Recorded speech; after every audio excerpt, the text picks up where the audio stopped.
Ladies and gentlemen, welcome to the Beautifully Broken podcast. I am here with Desiree De Spong, all the way from New Zealand. Welcome to the show. Thank you for having me. Oh, it's my treat. Desiree, I don't even know where to start. Other than that, I am so happy you're in my life, so happy we met and that we're working together on many, many levels. How how would you define your work in the world? What would you say you do if you pass somebody on the street? Oh, it's multifaceted, really. But I think most of my life I've been trying to change the thinking behind the lymphatic system and making paving a way of change where they start to see it as such an incredible part of our body. That's probably been the last 20 years. And then bringing technology in and aligning hearts, really, would be my big focus. Beautiful, beautiful. And let's start with the lymphatic system because I've said this a couple times on various shows that it was something I knew about because my cancer had spread there. It's something that I had some lymph nodes removed in a retroperitoneal lymph node dissection, but other than that, I really never knew. And it's so funny because I'm like such a health guy. I never knew anything about it. And it's only been since February, that it became something that moved into my field of awareness. So, what is your understanding of the lymphatic system? What is it? What's its purpose? What's it supposed to do? Well, it's always been what I call the poor cousin to the circulatory system.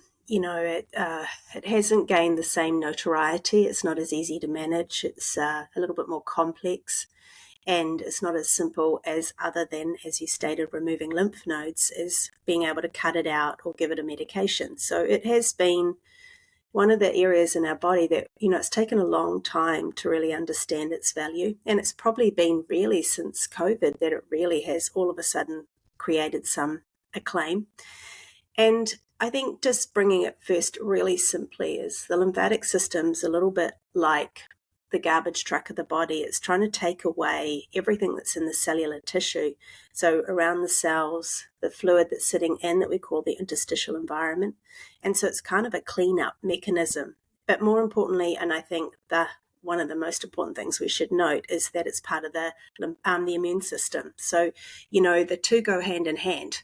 And so by moving lymphatics, by improving flow, not only are you detoxing the tissue environment, but you're also boosting immunity. So it really does play an incredibly important part in our lives and health and wellness.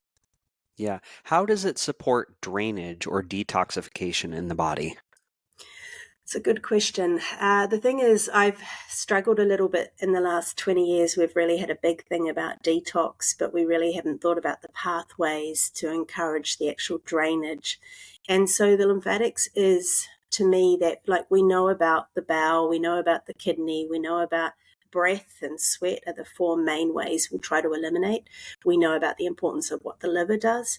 But really, it's the lymphatic system that's helping take all that tissue fluid back through to the blood to be able to go through those whole processes. So if we're not draining efficiently in the lymphatic system, it's like recirculating. I say the body's a little bit like an aquarium. If you think about the fish swimming around in the container with the filter being cleaning the water, that the lymphatic system's like that. And unfortunately, we don't have a pump in the lymphatic system like the heart does. So the heart pumps blood around, but the lymphatic system relies on other mechanisms. And so thinking of, again, back to the aquarium, if we're not moving that lymph through, it starts to literally sit like it would an aquarium without a filter. And think about the fish floating around in there. If all of a sudden we're not moving that fluid and the fish is the cell, then what happens over time is you get that accumulation in the tissue space, and of course the cells die, similar to what fish would in an aquarium. So, for me, it's understanding that when it's trying to allow people to understand that when we go through a detox program, it's also vital that we think about how the lymphatic system is draining that out of the body. Yeah, so you mentioned mechanisms of action of how the lymph moves. How does lymphatic move if it's not driven by a pump like the circulatory system? There's three main ways. The first one, not so known, is what they call the lymph angion, which is a muscle that helps to squeeze the lymphatic capillaries and move the fluid through. The other two main ones are movement, skeletal, muscular, but I think the most important one is the breath. So breathing will actually help you move your lymphatics, and I think we all know, especially over the last few years, that the people aren't breathing as well as they can. And the diaphragm, for example, if you're not moving the diaphragm sufficiently enough, it will not propel the fluid from your waist down. It's actually will create a momentum to be able to, when you breathe deeply, to be able to pull that fluid up through the chest wall to meet with the right or left subclavian. So those are our main mechanisms. So if we're not moving much, so we're sitting at a desk working all day, we're not breathing because we're stressed out, and we're sort of doing that. Yes, we're breathing to live, but not breathing to really change life. Then all of those things are going to impact on our lymphatics. Breathing to change. I love that. I also want to go back and just say that the circulatory system does have the heart connected. But I've talked a lot about this, the idea that how the heart is creating a vortex of fluid and may not be pumping. So everybody can go like 100 episodes back to the challenge that the heart is not a pump, maybe vortexing fluid, and there's charge in a red blood cell. Do you have thoughts on that? Well, the heart has a lot happening to it, and it's not just physical, right? Yeah. It's a sensory thing. So, if I'm not in my heart, or my heart isn't functioning emotionally, as well as it can, I'm in a place where I'm vulnerable and I'm not being with life and being in the moment and, being connected to others, then the heart will miscommunicate to the rest of the body.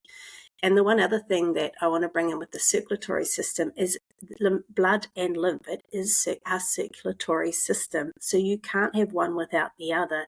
So if the blood doesn't flow and the vascular capillaries are leaking and there's problems, circulation in life, right? They both have to function well for us to circulate through life effectively. Yeah.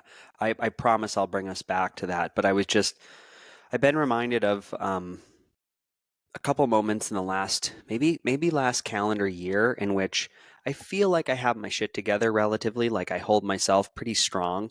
But there are those moments when you don't expect it, when somebody comes at you sideways and challenges your integrity. And have you ever had that moment where it feels like your heart just crumbles? Like in it, somebody could say something to you and it just buckles your whole world, and it's just like waterfall out of the eyes, and you feel it in your heart. Like when you were telling me that, I was like, oh my God, I felt my heart say, nope, we're going to go offline for a little bit because this really physically hurts in the heart space. And it's wild. It's not my brain where I feel the pain. It's right in my heart.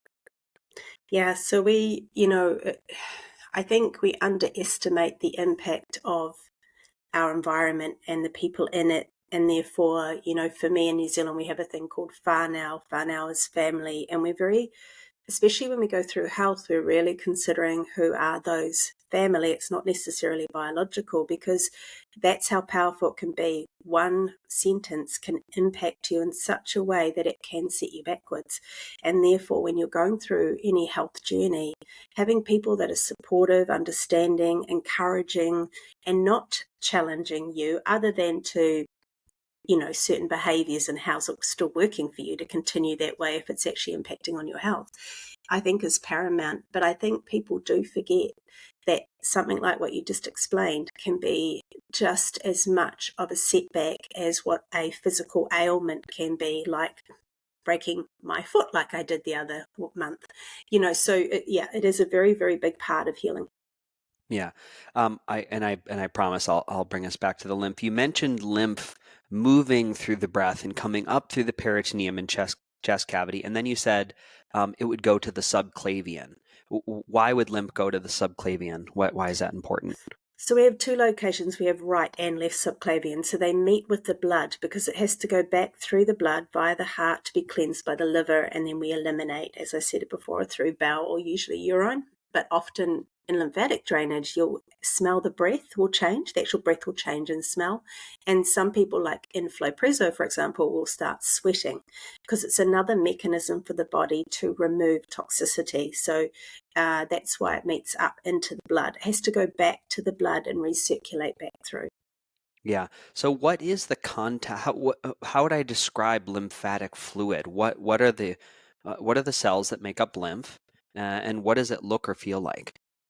So it's often described as like a skim milk. So it's kind of a little bit thicker, and it can consist of anything from proteins through to cancer cells, viruses. It's made up of quite a significant amount of byproducts. So it's not just one thing. But yeah, we often might say to like you kind of start to go is, when it's, but just to come back, one important thing is it's not called lymph fluid until it enters the lymphatic capillaries. While it's still staying in the tissue, it's completely different. So that's why we do compartmentalize, so that we make sure that when you're talking about I'm moving my lymphatic fluid, it's the fluid that's in those capillaries. But yes, it can consist of a lot of different product because it is pulling out fluid from your tissue space. So it depends on what's in the tissue space. And as we know, we've got more junk going in than coming out at the moment because of our environmental situation, whether depending on, whether it's the food you eat, the air you breathe, the water you drink, it's all having an impact on our overall health of our lymphatic system.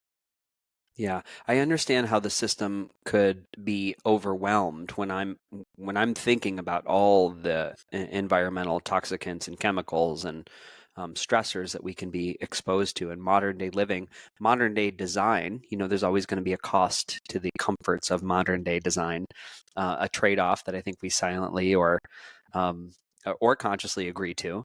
It's really fascinating. What are we mentioned the lymphatic system having a role in immune function. What's that relationship look like with the lymphatic system and our immune system? So if you think about your lymph nodes, they're a powerhouse of immunity. So that's where your B cells, your T cells. So Bs are the ones that are responsible for creating an antibody. T cells is, I always say it's a little bit like the general in the army. It's making the decision of the cellular immune response. So it's deciding who goes where. You have natural killer cells, which are kind of like the soldiers right at the beginning, trying to manage everything. So once you put that fluid into the lymphatic system, then what's happening is it's going through at least one lymph node, but probably more like 20 or 30, to be actually cleansed and processed by the immune system. So, it's sort of deciding, do I destroy it? Do I recycle it? Do I keep moving through because it's actually not creating any issues? So they are actually powerhouses of immunity when your lymph nodes are being used through the lymphatic system. So that's where the immunity comes in. Obviously, there's so much more to the immune system, but just being able to break it down to understand that your lymph nodes do create a power hub of immunity. There is Yeah, some studies where they say that when you increase lymphatic drainage, you increase lymphocyte activity.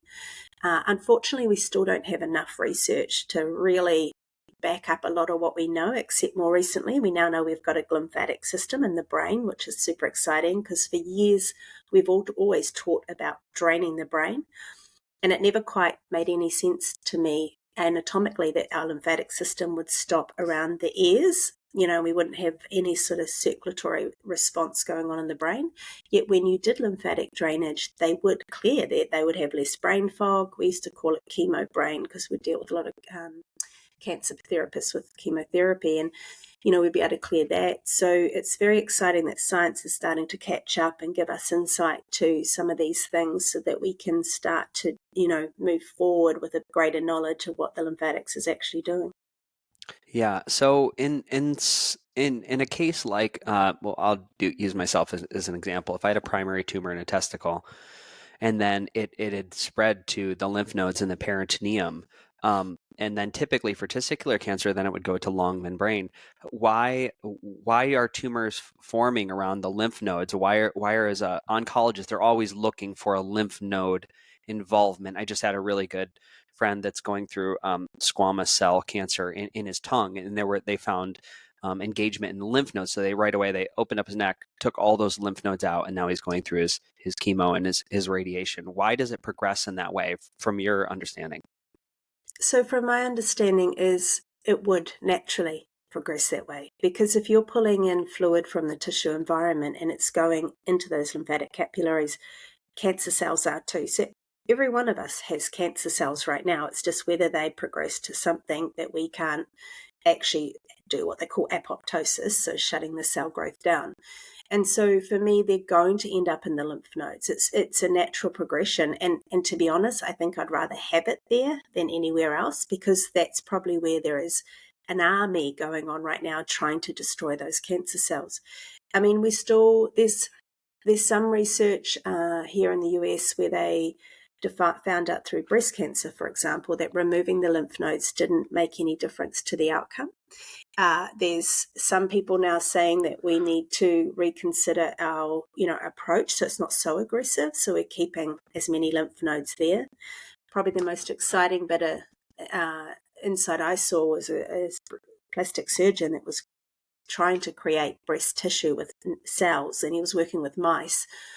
And we've always been told that surface lymphatics will regrow, but not lymph nodes. Yet you think about the body, it's quite an incredible, has an incredible ability to regrow like bone and liver and everything else. And I was always a little bit perturbed that how could then our lymph nodes not regrow? So, but in this particular example, he opened up that tissue and inside was a lymph node, and all he had done was create cells and a blood supply. So, the body will try to regenerate. We still don't have enough research to prove that that could actually happen when it comes to lymph node, to contain that cancer in the lymph nodes, because that is where the bulk of that immune response is going to be.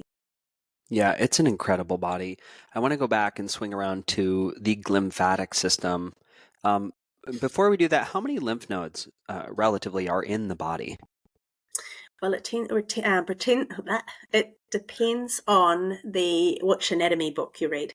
So it can anywhere between 600 to 1,000. I mean, the most detailed drawing I've ever seen was back in the 1800s. Obviously, someone used a cadaver to actually open up and have a look and milk the nodes to be able to find them, because we're really not 100% sure. And I'm sure, like everything else in our bodies, we're all got something slightly different. And therefore, but the main cluster is in the abdomen. We've got quite a lot in our cervical or cervical, if you're in another part of the world, and then which is the neck. And then obviously they're in our pits. That's why they're supposed to be called a pit, not a puff. And we have them also behind our knees and our groin. We've got inguinal on our legs. So they're scattered, and also around all our organs. So there's an awful lot throughout the body. Yeah, and what about the face, head, and neck? So in the neck, we've got the cervical nodes. So these are running up the side of the neck. We've got them in our face. We've got them under our chin. And we've got some around the back of the neck as well. There's none in the actual brain because of the lymphatics, but there is, a number of them through. And then, of course, you've got them in the termini or the terminus, which is just above the collarbone, there's quite a hub sitting there as well. And that's where the lymphatic system is re-entering the blood supply. Correct. Interesting.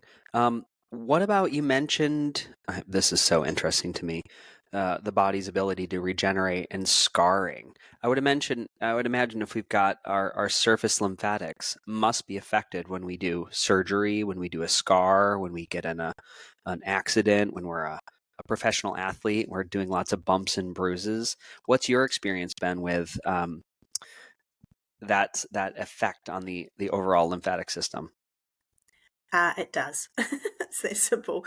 So, fascia, for example, is finally getting the limelight it deserves as well, too. And we know with fascia that the outcomes of releasing fascia, which is our connective tissue, is very similar to releasing lymphatics. Now, fascia over time becomes rigid, so it's not moving. And so, they say 60 to 70% of back pain is fascia related. So when you think about that scarring, anything is going to impede flow. So what happens, unfortunately, with lymphatics is in surgery, most of our lymphatics goes up.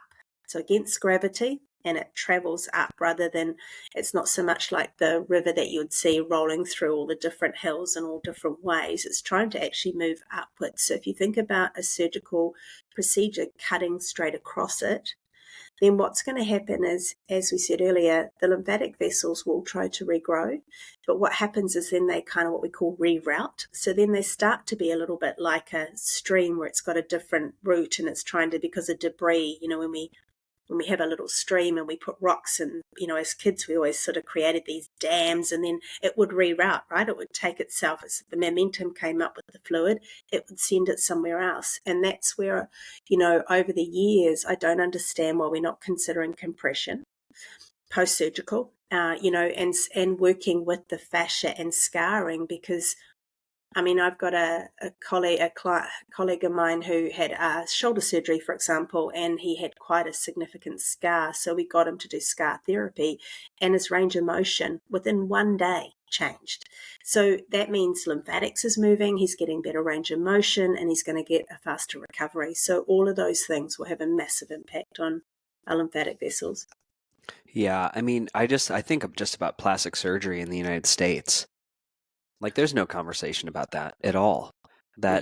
That even though, and it's whatever you want to do to your body, I support you, but there should be an awareness in that surgery office that there are possible implications for your immune system that are going to be forever changed by changing the fascia. It's really wild. And I knew some really high level plastic surgeons will look at this. They'll do lymph work. They'll do lymphatic drainage pre and post procedure to support the healing. And I know there are other things. I'm a huge fan of proteolytic enzymes. I think the one I use is called fibrinogen. That I'll do 3-4 times a day. And man, there's not there on the scale of supplements that I feel a difference in 1 day. That's profound for me. Going and cleaning up the fibrin in the blood. It's just I moved so much easier. Yeah. I think I do want to, it doesn't have to be complicated. Like most people don't have access to lymphatic specialists, or they don't have access to certain technology. But I do want to bring back to that compression. So, for example, a good friend of mine had kidney cancer. They had removed the kidney. He's in New Zealand. I'm in the US right now, and at this moment. And so they reached out and said he's still in pain. He's got swelling. There wasn't someone I could recommend close by. So I just got them to go and get compression pants. And so instantly he felt a difference. His pain reduced, the swelling reduced. So, being able to even consider that in any recovery post-surgical or injury is one of the things you want to be considering all the time, is we need to get the swelling down so we get the inflammation down. Yeah, beautiful.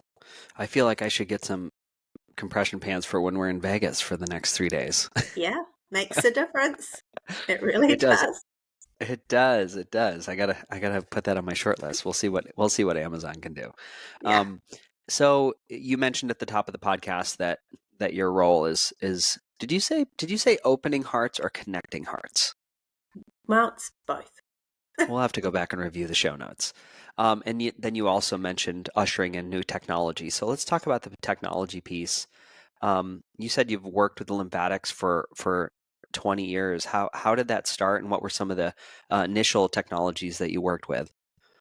So I was introduced to the lymphatics, 20 years ago. I was actually at a training called orthobionomy, and it was an American. Ironically, it was in New Zealand.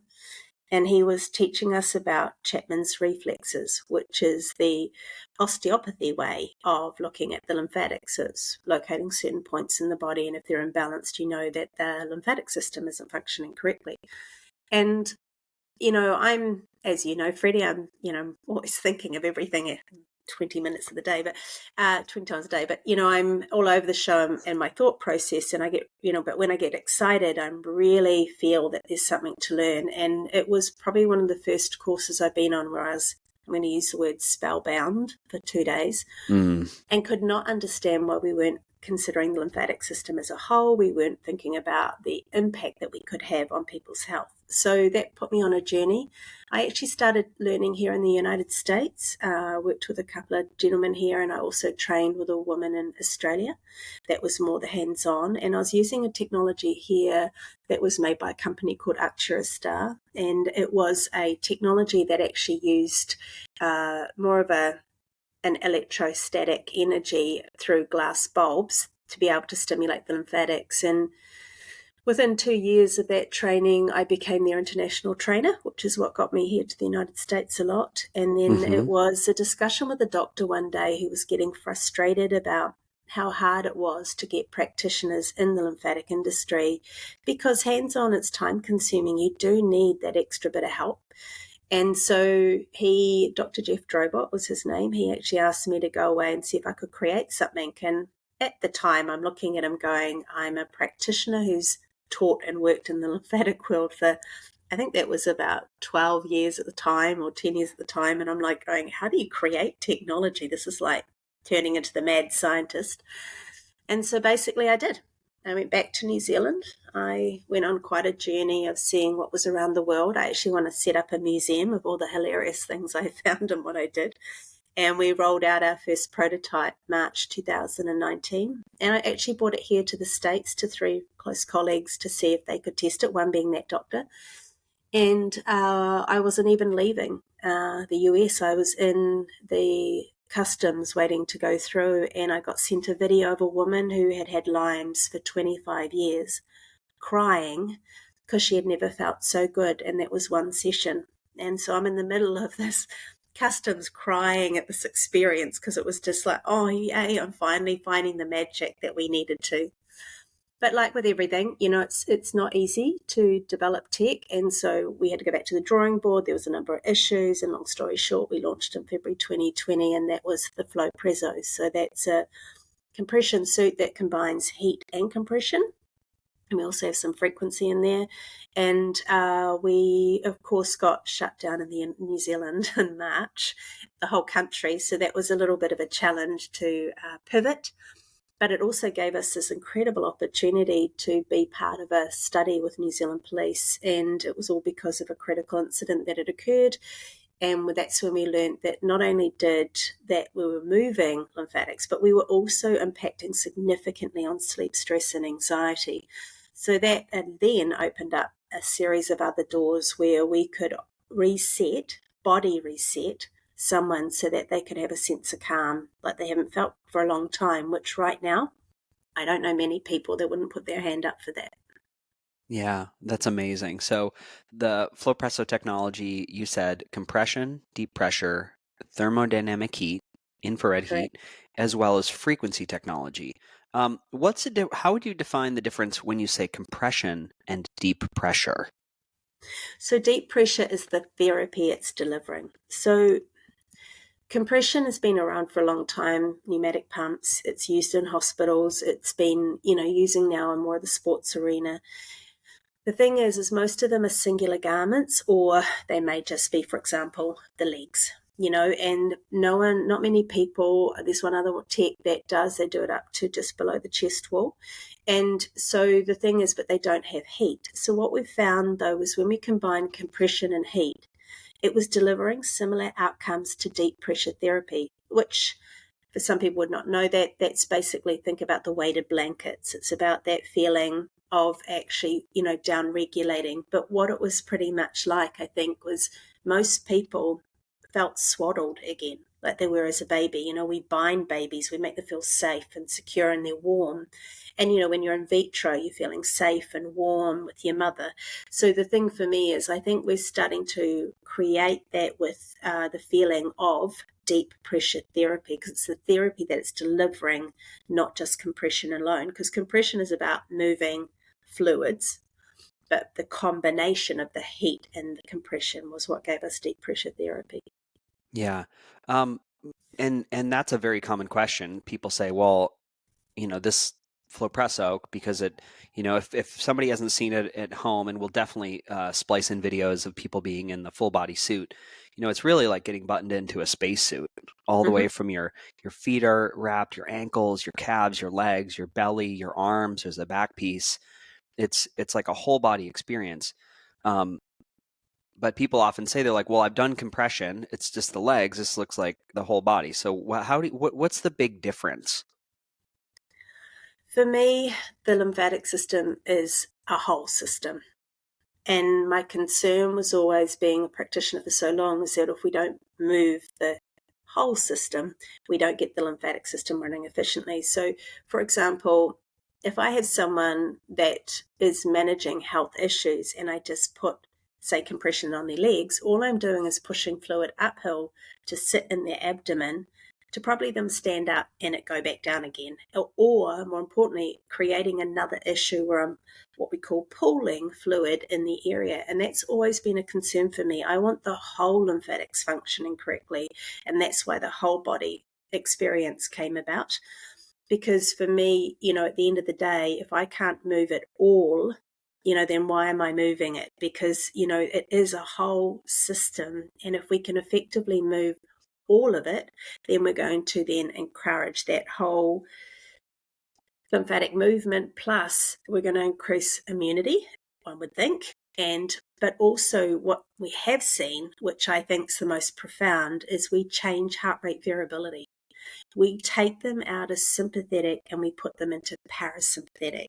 To me, that is the game changer, because when you're just sitting there with them on your legs, for example, you're sitting there playing with your phone, you're not letting go, you're not relaxing, you're not unwinding. But when you're in a bodysuit, you can't move. It looks intimidating, but it's not. Once people get in, they're like, oh, this is amazing. And if someone deals with anxiety or stress, we always don't put the arm pieces on just so that they feel comfortable. But 9 times out of 10, they're definitely putting them on later, because they just go, this is an incredible feeling. And so, when we can down regulate someone, not only does your lymphatic function more efficiently when it's in parasympathetic, but we're also helping you reverse that fight flight. And that, to me, is what's absolutely valuable right now after everything we've been through in the last 3 years. Yeah, I would join with you in that, and I think that, um, as we said in different parts of the show, that the subclavian up here in the terminus, like if we're not going to get the elements out of the interstitial tissue up to where the body can then process it through the liver and the bowels, it's very incomplete if you really want to look at it like a systems approach. And honestly, it's like, as far as a clinician or a practitioner, getting the best possible results for the people that you're working with. I know we have so many people that do the cryotherapy or the spot treatment, and where they're freezing adipose tissue off, and um, that's a very big collaboration. Everybody loves Flowpresso for that, because it's the whole body, and when you're doing the heat, you're getting that deep pressure and that compression across the whole system. That's really interesting. Well, the heat will also do vasodilation, right? So vasodilation is really important to increase that circulation of the vascular. So what that means is more nutrients, more blood flow, more oxygen. So also from that aspect, heat can be incredible for improving that overall, again, circulatory system. Yeah, I talked about that yesterday. I did a podcast with Christian Gerpeau from STEM Regen, and we were talking about different results across different sample sets of the population. And why do we have such a varied result? And he said, he's like, I think the big missing piece is microcirculation, vasodilation. You've got the circulatory system and the lymphatic system, which these capillaries are small and they tunnel through collagen. If there's restrictions, if there's poor diet, if there's cells clumping because they've lost their charge, it doesn't matter how many stem cells are in your system. They're not going to go to the repair sites. And I just was like, wow, it's like, this would be a good test to see. It'd be great to do a little 12-week pod with Stem Regen and Flowpresso, Yeah, be just for amazing. optimizing delivery, right? Mm-hmm. Really, Mm-hmm. really interesting. Man, there's so many questions I have. So let's talk about so compression, deep. Why, again, I would just want you to repeat this. Why do you use heat? And then what temperature ranges were important to you to include in this system? So I have a background, and my training was part of the Eastern philosophies. And in Eastern, we're always been big about heat. Heat, especially in the kidneys. So kidneys, it's about raising the chi, the energy, the vitality, but also raising fluid movement or increasing fluid movement. Mm, So heat was really, really important with me. Now, if we go thinking compression, lymphatics, we think about lymphedema. That was always a no-no, right? You never gave heat to anyone. We didn't encourage, especially spa pools or saunas. But for me, that is, yes, I would not encourage that, but there's a certain requirement of heat to get that tissue space to change. And that's what I've found is using heat, the body softens, it just lets go because there's something about warmth. And I don't know about you, but every person we put in Flowpresso, they're going, God, that warmth was so nice because it's penetrating. It's like cooking you from the inside out rather than a surface heat where we all get sweaty and we don't like it. Mm-hmm. Very rarely does someone get out and go, oh, I didn't like the heat. Unless we're in the midst of summer, then it might be, we might take it off the extremities. But for me, heat was so valuable because, for example, in the lymphatic system, one of the jobs of the lymphatic system is to return blood plasma protein. Now, blood plasma protein is in the blood capillaries, but it leaks into the tissue space, and the lymphatic system is the only system that can return. So usually there is a vascular issue, like you were talking before, a circulatory issue that's having so that you're leaking this plasma protein, and then we're trying to actually get it back into the lymphatics. So the way the heat's helping is getting more and more circulation, more change to the interstitial environment, and then the compression is helping to try and move it out and back to the blood where it's supposed to be. Yeah. And so and one more, can we do US temperatures? I know that the heat in the Oh yeah, suit, the yeah. baseline is 95. So why that heat range? And you mentioned uh y- we can turn off the heat to the extremities, like it's customizable. We could turn off the heat to the whole thing, or we can just nourish the organs, but why that temperature range? So a lot of it comes not so much from the lymphatics or say, let's say lymphedema. Lymphedema, you would only ever put it to 95. It came from more that when you're dealing with someone with cancer, autoimmune, they're usually their body base temp or basal temp is Mm-hmm. always very low, and it's usually at least a degree, below their body what the required body temperature is. And so for me, it was about warming them up. It was about, let's use the funny term of cooking them, but trying to actually get that core body temp back up so that their body was able to adjust, because you've just had that recent experience of the enjoyment of being sick again. And we know when someone's unwell, the first thing we want to do is get them to have a temperature, because the temperature will kill most of the virus, right? That's why now some of these more forward-thinking cancer therapies are using heat, extreme heat, so hypothermia, to be able to get them to be able to destroy a lot of the cancer cells the body can. So that's why for me, that's one of the main reasons, was to bring people's core body temp up. So that's why we needed the extremes in heat, because I had a really interesting case with a young woman in New Zealand, and it was just starting to really worry me why she needed it that high all the time to get her core temp up. So sent her to get tests done, and she actually had bowel cancer.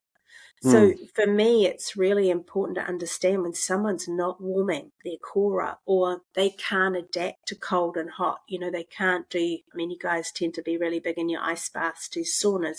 The thing is it's important to understand that why is that core temp? And for women, often with our menopause issues, it's always to do with a cold body temp. And the first indicator, if nothing else, is you get the cold lower. So you get lower in the buttocks and in the lower stomach. You can run your hands around there and go, I'm always cold there. Cold constriction, so vasoconstriction, which means accumulation of fluid and accumulation of byproduct. Yeah. Yeah, it's so fascinating. I definitely have a cold spot on my, let me see if it's cold. Sometimes it's not. Man, there's it's right under my scar, but the bottom of my belly is always ice cold. It's funny. I have been, like you said, sick last week and a half ago with really bad virus. And it's the first time I've been sick in a while, but I was really um I know how important it is to rebalance the immune system, that Th1, Th2 pathway, like we talked about, and really fighting to get a fever back. But I'm definitely closer to a degree. But but every time I ever went to any oncologist, Western medicine, for 20 years, they'd be like, "Oh, you don't have a temperature. Actually, a degree cold." It never was an indicator that there could be anything wrong with my regulatory system. And that is why it's something I really do commit to is the saunas weekly. And from Biomed, Dr. Tom is like, you know what you should do, Freddie? He's like, I love the sauna, but you should really do an Epsom salt bath and just let that core until it's so uncomfortable when you're like sweating in that bath. And it's funny. I can do a 200-degree sauna. That hot bath, it's tough. You Yeah. really feel the heat in a different way from the water, the fluidity. So Mm-hmm. I've been committing to that. And yeah, I'm going to get that temp. I'm going to get a fever back. Going for fevers again. You also said frequency therapy in this technology. So can we talk a little bit about that? What type of frequency is involved in Flowpresso? So I was working with an engineer, he's actually from the US, on a technology he was doing with arthritis and that, and we were watching improvement to blood circulation. And he had brought out another one that he asked me to study, and it was for pain. And so I spent 2 years working on testing this theory if it actually helped. And we were seeing some like significant changes, especially in, people that were struggling to weight bear, things like that, that I was able to put it on that particular area and they could start weight bearing. It was quite phenomenal. Hmm. Now, one of the issues I see, especially around the lymphatics, is most people are dealing with some sort of shoulder or neck pain. And so one of the things that we wanted to do was encourage that to change for people so that when they were lying there, they relax their shoulders and their neck and were able to be more open, and we can move more fluid up into that termini area. With any sort of frequencies now, we're learning, like, the information that's coming through is phenomenal. We know that in EEG, for example, that artifact will still continue in that mapping when we turn our machine off. So we know that the chip is creating change in the brain. And what we've found is in our initial studies, it was beta and theta. So that's, again, another thing that we want. We want people more in that relaxed meditative state.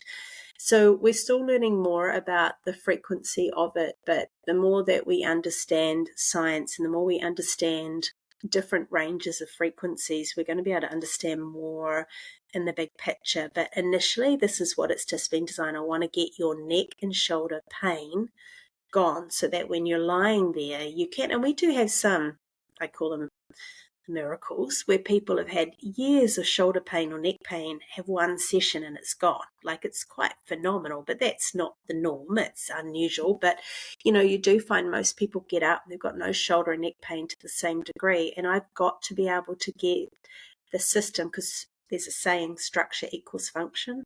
So if they're tight and stressed, their fascias, extremely rigid around this upper chest area, I'm not going to get the same drainage I want in the lymphatic system. Mm, interesting. So the NVT stands for nanovibrational technology. Yes. And I'm a believer. You're preaching to the converted from the world of amp coil and Tesla coils, and I understand the different healing properties of vibration. I love the example of the tuning fork. We have two aluminum tuning forks that are not alive, but we strike one, tune to an A flat, waves and particles move through space. The other tuning fork starts to vibrate and sing in its fullest expression. It becomes alive. Always, always, always has amazed me. And so someone could look at the suit and be like, well, the chip, it's not plugged in anything. It's not powered by a cord. It's not plugged into the wall. Like, how is it doing that? How would you explain that? So the gentleman behind this was a bit of a genius, really. And so it's actually the heat of the body that's changing, and it's used, it has a different audio range. So as the body heats up, those atoms are colliding and creating a shift and change and then generating the frequency.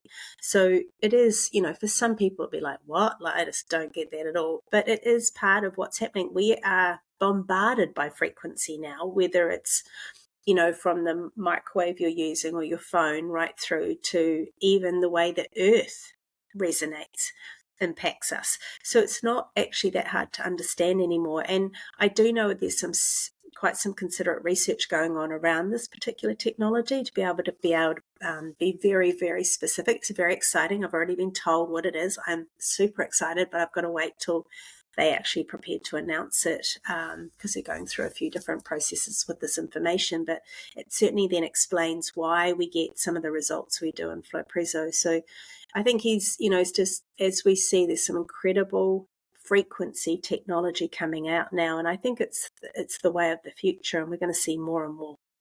Yeah, I do too.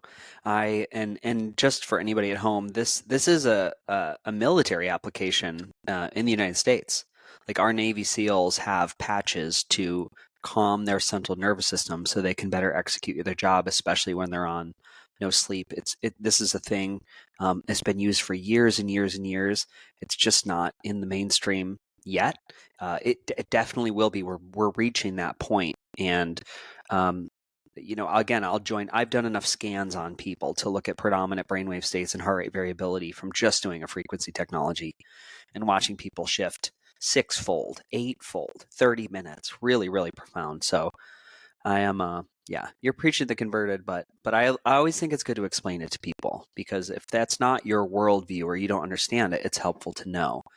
Um, Going through the design of the suit, there's 22 chambers that are overlapping that go all the way from the bottom of your toes all the way up to the body.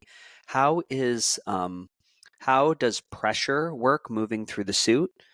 And then how does that become regulated for different body types? Like if I have a person that's 300 pounds, if I have a little, you know, Caitlin's kids were over the other day. One's 11 years old. How is that regulated in the suit to customize the experience and get similar results? So, yes, there's 22 chambers, and so we've got one in the base of the foot, the ankle, four in the legs, two in the abdomen, two in the arms, and then we have one at the back. Now, that's not so much compression, but to bring awareness to that subscapular area. We have a pressure of what's called 2.5 psi, or 130 millimeter per mercury. So basically what this means is that it's the amount of pressure that we'll deliver to your body. What's interesting is for years there's been an argument about how much pressure is enough, how much is too much, how much, there's a lot of argument. But I have about 5 or 6 research papers now that's saying 120 millimeter per mercury is the correct pressure to use if you really want to move the lymphatics. So what we have done is there's 2 different modes. So the first one is sequential. So what that means is it's mimicking the lymphatics, where it's coming around your feet, going into around your ankles, then to your legs. But what happens is, as it comes in and squeezes around, say, the base of the leg, before it comes in, and it will start to squeeze on the second location, but it will not release the lower one until there's actually some momentum, because lymphatic vessels require pumping and momentum to get the fluid up against gravity. So there's a very important sequence to what's been done here to try and absolutely mimic what the lymphatic system does.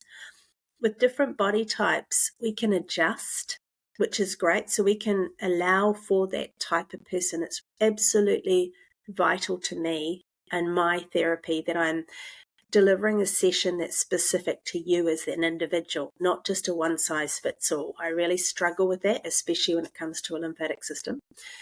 So we're wrapping you individually based on your size and circumference. And then what we're doing is then delivering the pressure to your point of preference. And how we do that is we're very clear. It's not a blood pressure cuff squeeze. It needs to be like a hug, because when you are wrapped and held in a hug feeling, the body and the sympathetic fibers under the skin lets go. And when you let go, your fluid lets go. And when you let go, your parasympathetic engages. And now we're going into some deep restorative healing. Yeah, and all your spirochetes and environmental toxicants let go. There you go. It's so good. I hope everybody on this that gets to hear this podcast gets to experience Flowpresso. And so it is the 130 millimeters per mercury is quite strong as far as the pressure capabilities. What about how did you account for in its design, like the idea of body inclusivity, or how it would fit on different bodies? We mentioned a kid to I've had a world champion power lifter in my house. Yeah, it was challenging, and that's why we have incredibly tough Velcro. And a lot of people find it, as a practitioner, putting someone on or a technician, it can be, you certainly get some great strong forearms as you try to put people out, get people out of it, especially. But so we have been able to decide, to design one size fits all. It can be challenging, especially with smaller people. We may have to, for example, use the arms for their legs if they're really short, and there can be some overlapping, but we have certainly been able to, in a unique way, accommodate for every size. I have not yet, I've only had one reach out where specifically around that lower part of the extremity, around that ankle area, that we can have some people, especially if they're dealing with lipedema or lymphedema, they can be excessively large in that area, but the base of the leg piece overlaps it, so it can hold it in place. But to this date, we've been able to not only do, your really tall, big basketball players in the United States, like you said, to the weightlifters. So we've been able to accommodate everyone. Yeah. Um, what about the materials? Like, that's a common question I get. Like, what is the suit made of, the inside and the outside, and how is that resistant to, how do you keep a suit um, looking good and fresh? Because you're like we're mentioning, we're turning up the heat a little bit. We've got different oils and things that are on people's skin. What's that made of, and how does it hold up? So it is made from a PPC, so polyurethane, but what we have done is we've had a heap of testing done. So we wanted to know that A, it was safe with heat, so you want it to be non-flammable. B, that the material wasn't toxic, especially to in vitro. So in other words, if someone's pregnant and Mm-hmm. they're in the suit, there's not a danger. So we've had all that testing done. The thing for us is people are fully clothed, and that avoids them sweating into the suit. So we actually ask people to turn up clothed.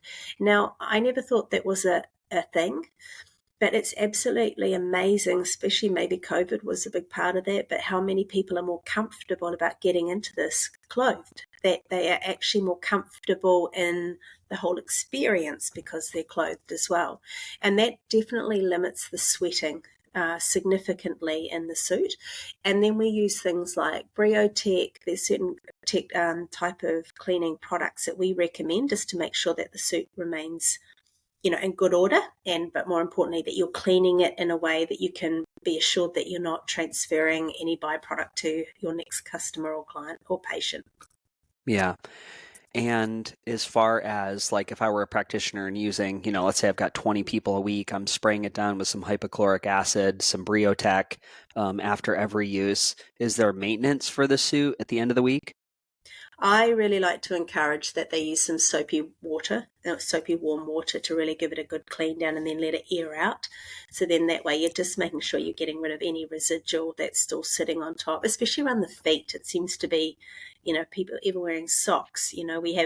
We provide booties, for example, or we provide pants that they can wear over top. So that it's just to try and keep that tech lasting a lot longer and keeping it clean, because there's nothing worse than walking into someone's clinic and it's not. Yeah, of course. Yeah, no, you want it to be like this fresh experience. And what do you estimate like the longevity of a Flowpresso machine?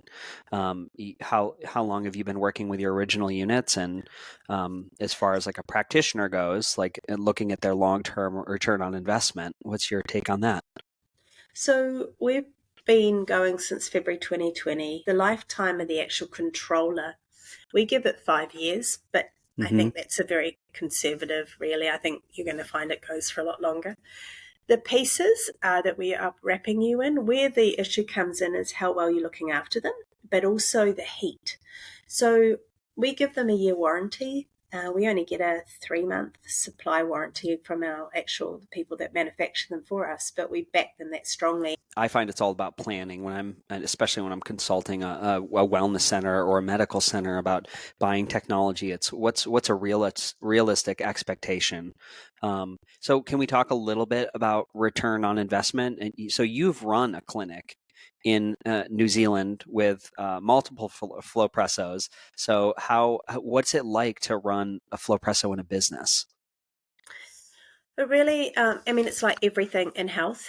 You've got to know who you're pitching to and what you're going to pitch and what your focus is. So I think that's really important. Who is your target market? And, what are you going to, how are you going to consider this as part of your initial therapies? Where does it, as an adjunct, where does it bring value? And I think once you know that, then you're on the track really quickly. And we have, in our resource centre, we have pamphlets you can use. We give, you're allowed to use social media, things like that. So we do try to help as much as we can on our side of it.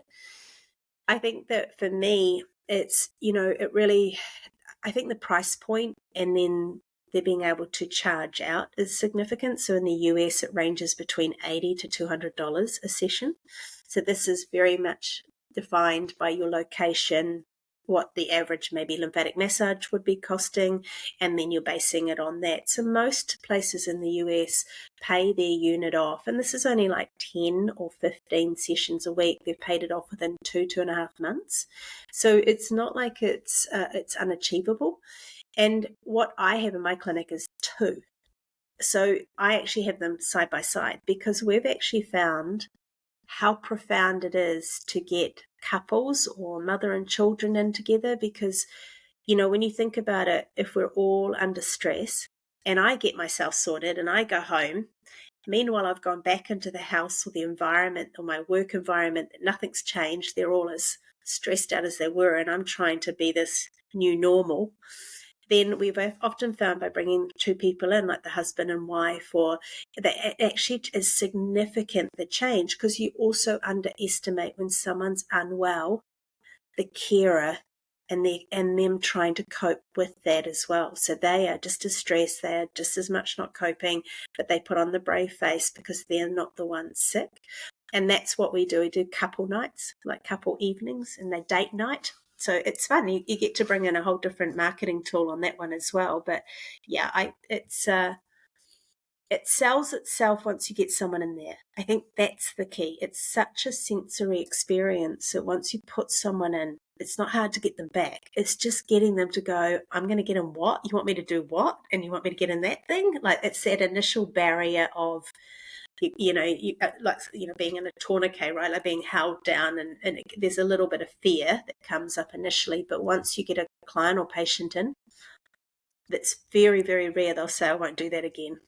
Yeah, as you know, I'm not running a clinic in my house, but um, I see 3, 4 people a week that know I have it, and they let them in once, and they're like, "Can I come back next week?" And so I've had regulars I've had for 6 months. It's really interesting, and it's lovely to watch, people drop weight and people just say, "God, I don't know what it is. I don't know if it's a laying down, but I just feel so calm." I had a woman fall asleep yesterday, and I just kind of I let her just stay there. She was like, "How long was I out?" I was just an extra 15 minutes. Not a lot, but she has fallen in love with it. And I don't run marketing campaigns. I'm not selling packages. I'm not following up with people. They are organically coming back because it's such a felt experience. And again, I have Tesla coils and PEMF and sauna and cold and hydrogen machines and red light full body panels. Uh, yeah, nothing else returns a customer like Flowpresso in my experience of any technology I've ever owned. So that's really magical there. And there is an energetic there. It's not just, you can't reduce it to lymph. It's the experiential thing, I think, of like being swaddled. Because Mm-hmm. I love serving. I love caring for people. I love people know that I'm caring for them. And I take a lot of pride when I wrap somebody in the suit. And I think that really plays into that, really plays into that model. I want to talk a little. There's so many things I want to ask you about. I also want to be respectful of your time and your hour and um, the the experience. Creating the experience. It's like you have a design, you have a wish for your technology and the way it connects or open hearts. How do you want people to create the Flowpresso experience, and what does that look like for you? I think you touched on it before about the wrapping, and how special it can be when you've got someone as a practitioner or technician really thinking that through. So holding someone and placing them in, because how often do we let go? How often do we allow someone to care for us in a way that physically we have to let go? So in other words, when you're placing the foot into the foot piece, you're holding their foot. You're asking them to give the weight away straight away, so that you're actually starting to create an experience where you've got it. You've got them. You're taking care of them 100% at that moment, and allow them to let go, so that when they do go into that session, they're even more open to what's going to change. And, we wrap them up. We talk about the hug, and, even people that don't like hugs get in here and love those hugs, so that's what I find interesting.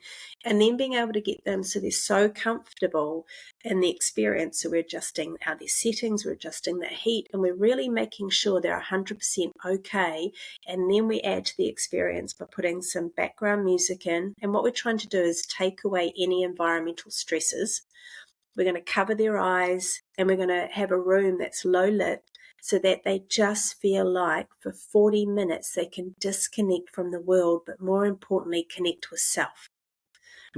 It's so rare that we get 40 minutes in life where we're not bombarded by something. There's always something going on. Even when we're sleeping, there'll be something going on. So the thing for me is that 40 minutes still with a sensory experience whereby you're getting wrapped around and hugged all the time, and it starts at your feet and works all its way up to your neck. It's a bit like a wave. I mean, you've got some great videos, Freddie, that shows how it operates, but it's like a wave from your feet all the way up to your body. It stops, and then slight little vibration squeeze, and then it starts all over again. And it's like being rocked. It's like being soothed into this place where you really are able to let go. And that's why it's so important as a clinic that we're encouraging that environment, that we're allowing everything that's around them is going to add value, so that when they can go there, they can really go there. Yeah. Yeah, it's needed. I'm getting sentimental thinking about it and dreaming of being in the suit today. So we talk about this as a product that's a practitioner only model. This is not for the home. Mostly the reason being because you really do want someone to wrap you and set your pressures and facilitate that experience. Although you can wrap yourself in it, it's really meant to be. There's someone being there in the room holding space increases, in my experience, increases like the magic about, I'd say, I want to keep saying 30% comes up for me. Do you have a thought on that? Yeah, I would say that. Yeah. I get like the 30%, it's great, but there's 30% more magic just for somebody to like, it's so silly. Even having someone put the headphones on and put the eye mask on with the essential oils and then telling you they're like, I'm in the other room. And so yeah, it really allows you to let go, just that extra facilitation. So fun. I want to swing back around to just the suit material. And you said in New Zealand, you saw the unexpected side effect of heart rate variability and sleep improvement. Tell me about some of the research that you had done, specifically the ones around sleep and sleep quality, and who was that sample section of the population. Yeah, so as I said earlier, we had a critical incident in New Zealand, and so we had a group come in just to try it, police officers, to see if it would help, just down regulate that initial trauma experience that occurs, and then when you're in trauma, you tend to go into fight-flight. And so from there, we went into a pilot trial of, I think there was 14, and we were doing things like blood pressure, heart rate variability, and we were doing sleep as well as an indicator. And we saw that it was up to 90% change in sleep, and there was a blood pressure change. But more importantly, they went from being in sympathetic, both lying down and standing out, to becoming more regulated, so that their parasympathetic was engaging when they lay down. So that's when we went into a 135 candidate group of first responders, again, New Zealand police officers, both male and female. And again, we got that 91% change in sleep. And what it was the overall quality was 24%. So what that means is, on average, most people were getting an extra 2 hours of sleep. Some were sleeping 8 hours for the first time in 30, 40 years. We also saw a large, again, reading on stress. I think that was about 63, and then about 50% change in anxiety. So basically, it was validating what we seen in heart rate variability, which was we could switch you out of fight, flight, and put you back into parasympathetic so that your body then can re-regulate. I think we've kind of forgotten these last few years. I mean, it was happening anyway, but these last few years have amplified it, where regulation is not something we talk a lot about with the autonomic nervous system. And I think it needs to be discussed a lot more, because what happens is when we, a bit like I use the analogy of a deer in the, out in the grass area, and the next minute a tiger comes, it takes off, it's running like anything, the tiger gives up, the deer or the lion, probably more likely if I was correct. And then, the lion gives up, and so then the deer just goes back to eating, right? So it can re-regulate quite quickly out of, I've got to go, to now I can stop. I think over time what's happened for people is because we had a lot of unknowns, we didn't know what else was going to happen and what was the next thing we were going to deal with. We weren't regulating back to that parasympathetic, so the division between the two is quite large. And what I always think is amazing in Flowpresso, now I've just done a road trip through Virginia where I was with police officers and firefighters, and we were only giving them like a 10, 15-minute session because we had so many to get through. And they would come out of it so like that they couldn't speak. It was like wow, that was amazing, or that was so good, or gosh, I didn't realize how stressed I was. And I think that's the thing for a lot of people. They don't realize how stressed they really are and how they've created this division until then given something, an awareness to what is normal. And I think that's where, for me, the whole experience, Flowpresso, and the need for this is more now than ever, that we need to remember what it feels like to be calm again, because so many of us don't know anymore. Wow. Yeah, I watched a political debate last night in our country. I'm not going to say which party, but it was sad. It was really sad how easily people were. You could see them in their state of activation and not be able to re-regulate. So there would be a point where somebody attacked another pundit, and then for the next 15 minutes they were so aggressive towards everybody else. I was like, man, we're just like animals. We really are. We're just like animals. I remember being in my car one time in the middle of the pandemic, and it was really dark. It was like 3 months in. It was really dark, and I was, everybody's isolated, everybody's separated, and a really famous spiritual leader, he's like, this could be the end of the world. And I remember being like so thrown off my rocker. I was a mess. I was a mess for a little while, and I know. I mean, we look at the depression, we look at the suicide rates. God forbid. I was up in Connecticut where I hung out for the pandemic and ran into a state trooper, and he was like, "We're so fried." He's like, "We go get bodies all the time." He's like, "We're so numb." He's like, "This is what we do." And we had the really unfortunate. That our law enforcement is struggling so bad, and it was already a very challenging, very very taxing job in the nervous system anyway. So I always look at the portions of our population that are already living under an abnormal amount of stress, and then you add in the last 3 years. It really is needed. You mentioned 40 minutes. 40 minutes, give them 40 minutes. Why 40 minutes? Why did that come up as a standard session? Well, it was actually the research I did. And, it sounds a bit weird, but I was watching people to see at what point did they get to the degree where they were starting to get restless or start to fidget. And it was actually at that 40 minutes that I saw that. It was about 38 or 39 minutes. That was the sweet spot where if you just got them out after that, then they stayed in that lovely serene state. You didn't get them, a bit like the alarm clock. You don't want them to wake up brutally. You want them to come out drifting out. And that was actually the understanding. Now, when you look at heart rate variability, if you're doing sort of live, that's usually when I think that's the critical point of when you're starting to detox too much as well. Mm-hmm. And so that's why we made that decision. Now, some people, especially if they're really acute, we may look at doing a 30-minute session to start with, just so that their body can adjust as they're starting to drain and open up. Because once you open a pathway up, the body's got somewhere to flow. So there's always that. We've got to consider that. And that's one of the reasons why this isn't an over-the-counter product, is because it is easy to detox too quickly or to drain too quickly. So we're trying to avoid all those things as well. Yeah.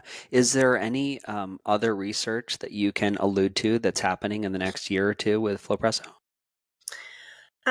Yeah, there's going to be a lot in the new year. So one of the things we're wanting to measure is the fluid change, so BIA as well, so bioimpedance, that kind of like measuring what is changing. And then we're also looking at tissue density, so how the tissue changes. We've already done some preliminary, and that was really exciting to see that change. And then we're looking at, in the future also, in the near future, all going well, interleukin-6, which is an inflammatory marker. So I've just been able to get involved with a company that's prepared to sponsor us to actually do some studies pre and post. Because for me, I want to be able to, it's really important to me, and it always has been, that I have some research to back up what we say. I don't like making claims or statements unless I'm really sure that we've got something to confirm that. Now, I've done a lot of study on cancer patients, and I have been able to understand a lot through blood tests, but unless it's done officially through, research whereby you've had ethic approval and all the rest, I really don't believe it's a good idea to ever make claims. So this is the sort of thing we're going to be starting doing, that we can actually get it through, and then we can actually make claims around that. And of course, we're going through the whole FDA process as well, so that will also allow that to be part of that outcome. Wonderful. I feel very complete, and this is a great part one for Flowpresso and Lymphatics, and just the energy you bring to the world. So I have a couple follow-up questions for you, if that's okay. Mm-hmm. Great. So the Beautifully Broken podcast, it's the process of putting our moments of adversity in which we feel like we've fallen apart, put it back together. I always believe we're better on the other side. What does it mean to you to be beautifully broken? To accept that there is the yin and the yang, there's the positive, the negative of every part of you. Like, to not expect yourself to be perfect, to not expect yourself to always get it right. Because sometimes some of my greatest learnings has been through making mistakes and being raw and honest and open about it. Like, I think we're really hard on ourselves to be everything when we're not actually here to be that. We're here to learn. So for me, being beautifully broken is being able to be at peace that there is aspects of me that I don't always like, but I have choice to change. Beautiful. And because the world's in such a unique state right now, and you're doing all the inner work that you see fit to do. If you could wave a magic wand and tune everybody in the world, they get to tune into the Desiree De Spong television session for a minute. What would you say to the people of planet Earth right now? I think I would be encouraging everyone to be who they're here to be on this earth and not try to be anyone else.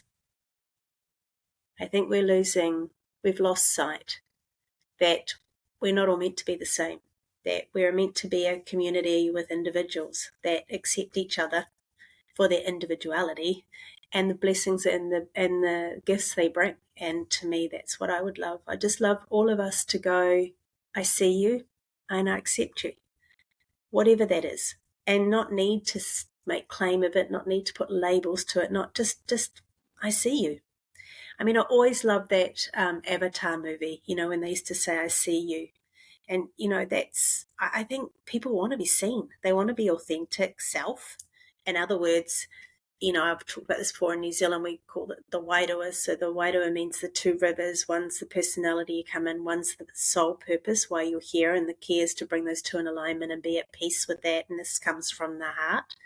So being the heart of you, that would be what I'd want to tune in to everyone. Great. And you get a third question just because that inspired something in me. We can reduce any system in the body down to its cells and the organelles and the tissue and the immune system, and it can all feel like it's this machine. It's got all these working parts, and part A functions part B. If we pull that away and we take the lymphatic system, which you've spent so much time with, what does the lymphatic system mean to you? What does it represent in the body, the energetics? Letting go. Letting go of what no longer serves us, whether it's physical, emotional, spiritual. That's what the lymphatic system is to me. Beautiful. Ladies and gentlemen, this is the Beautifully Broken podcast. We'll be back for more. Desiree, thank you for being a guest on our show. Thank you, Freddie. It was a pleasure. Oh, my pleasure.